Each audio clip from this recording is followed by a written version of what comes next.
there you are. Well, we'll take one magazine out and then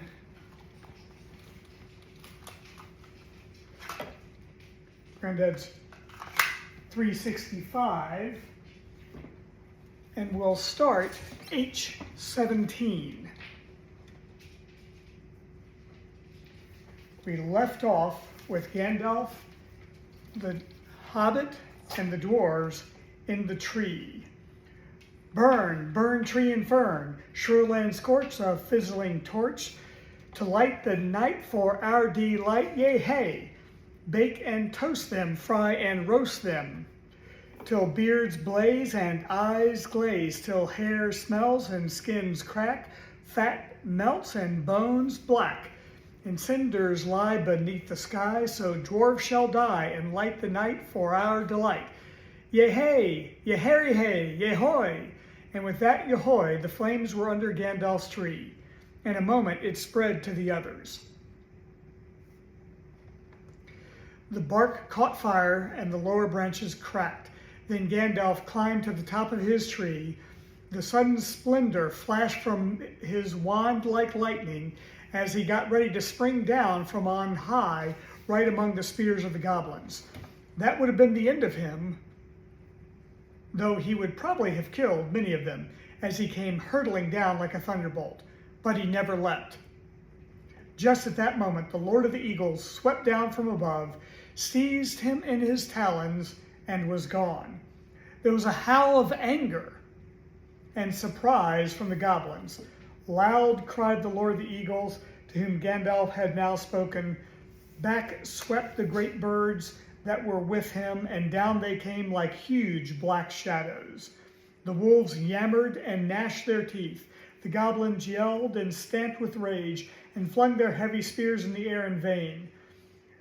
Over them swooped the eagles. The dark rush of their beating wings smote them to the floor or drove them far away. Their talons tore at the goblins' faces. Other birds flew to the treetops and seized the dwarves, who were scrambling up now as far as they ever dared to go. Poor little Bilbo was very nearly left behind again.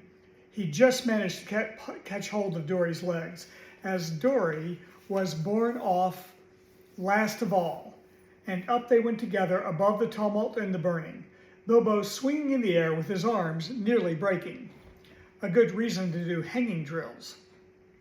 Now far below, the goblins and wolves were scattering far and wide in the wolds. A few eagles were still circling and sweeping upon the battleground. The flames about the trees sprang up suddenly above the highest branches. They went up in a crackling fire. There was a sudden flurry of sparks and smoke. Bilbo had escaped only just in time. Soon the light of the burning was faint below, a red twinkle on the black floor, and they were high up in the sky, rising all the time in strong and sweeping circles. Bilbo never forgot that flight, clinging to Dory's ankles. He moaned, "My arms, my arms!" But Dory groaned, "My poor legs, my legs!" At the best of times, height made Bilbo giddy. He used to turn queer if he looked over the edge of quite a little cliff.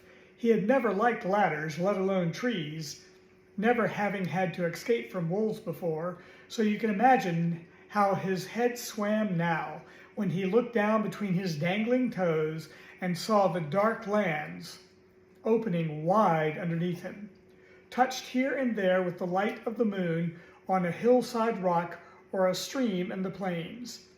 The pale peaks of the mountains were coming nearer, moonlit spikes of rock sticking out of black shadows. Summer or not, it seemed very cold.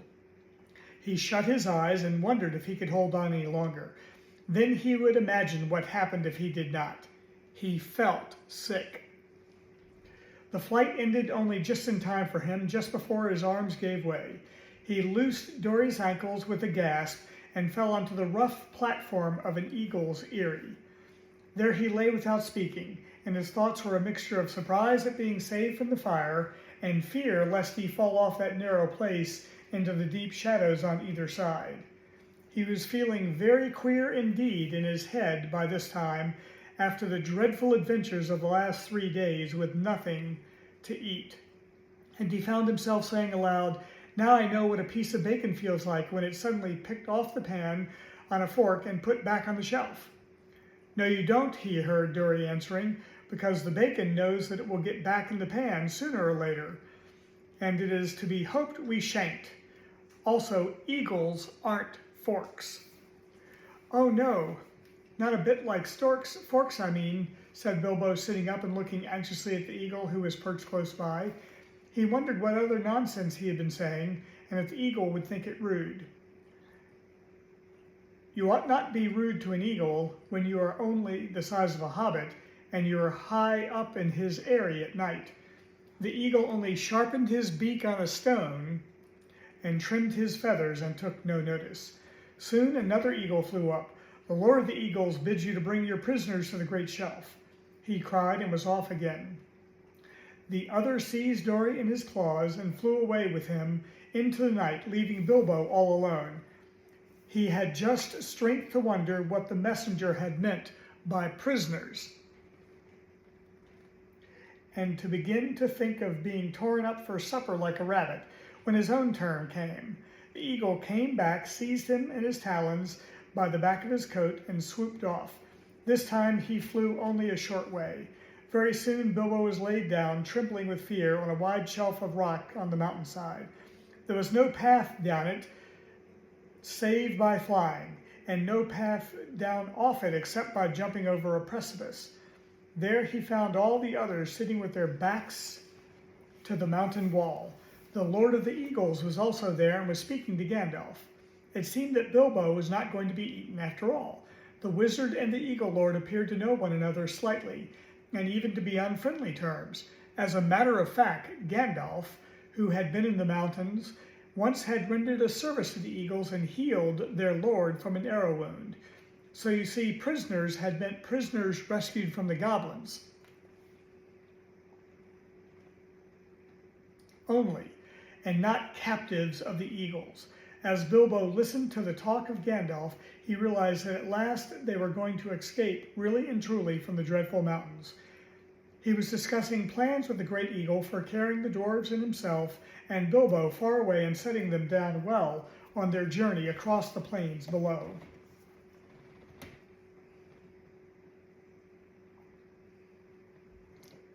And fall is coming. The Lord of the Eagles would not take them anywhere near where men live. "They would shoot at us with their great bows of yew," he said, "for they would think we were after their sheep, and at other times they would be right. No, we are glad to cheat the goblins of their sport, and glad to repay our thanks to you, but we will not risk ourselves for dwarves on the southward plains." "Very well," said Gandalf. "Take us where and as far as you will. We are already deeply obliged to you, but in the meantime we are famished with hunger." "I am very nearly dead of it," said Bilbo in a weak little voice that nobody heard. "That can perhaps be mended," said the Lord of the Eagles. "Later on you might have seen a bright fire on the shelf of rock, and the figures of dwarves round it, cooking and making a fine roasting smell. The eagles had brought up dry boughs for fuel, and they had brought rabbits, hares, and small sheep. The dwarves managed all the preparations.